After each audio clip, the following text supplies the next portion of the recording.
Magandang araw po mga kabarya. Magandang araw po sa lahat. Share ko lang po ito sa inyo ang aking koleksyon. Baryang Indonesia.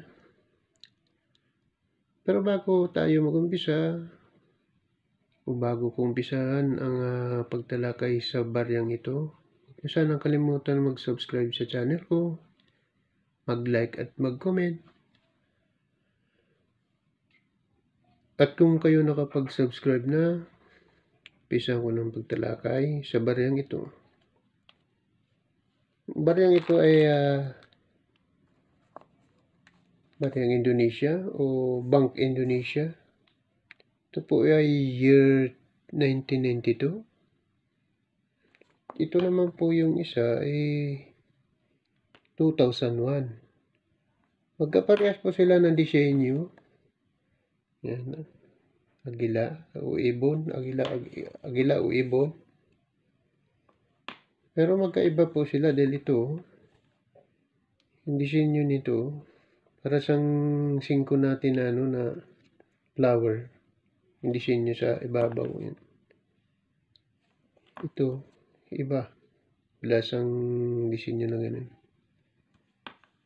Magkaiba rin sila ng year kasi ito year 2001 at ito ay 1992. Ito yung disenyo ng 1992 at ito ang disenyo ng 2001. Ito naman yung likod ng 1992 at ito naman yung likod ng 2001. Parehas po sila ng 500 rupiah. Yan.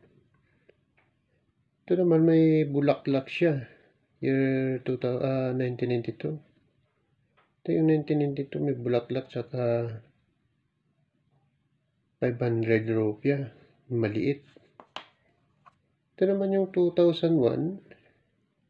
Sa ibabaw yung yung bulaklak. Malaking 500 rupiah naman yung nakalagay. So, magkaiba pala yung nila na disenyo.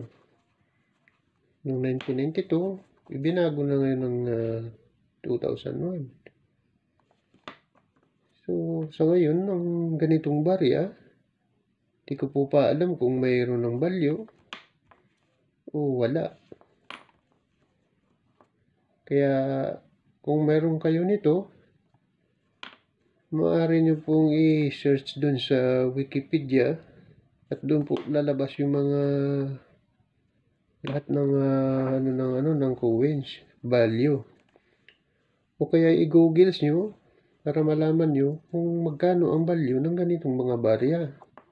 Sa ngayon po, hindi ko pa na-search kung magkano yung ganito kasi bago lang po yung nito eh. Bigay sa akin yung baryang ito. O kaya nakapagbigay man ako sa inyo ng konting idea para sa paghanap ng mga ganitong barya at kung saan nyo pwede itanong magkano ang value ng mga ganito ng barya o may value na bang ganitong barya. So, hanggang dito na lang muna ang video ito mga kabarya. Sana mapanood nyo. Marami pong salamat sa inyong lahat.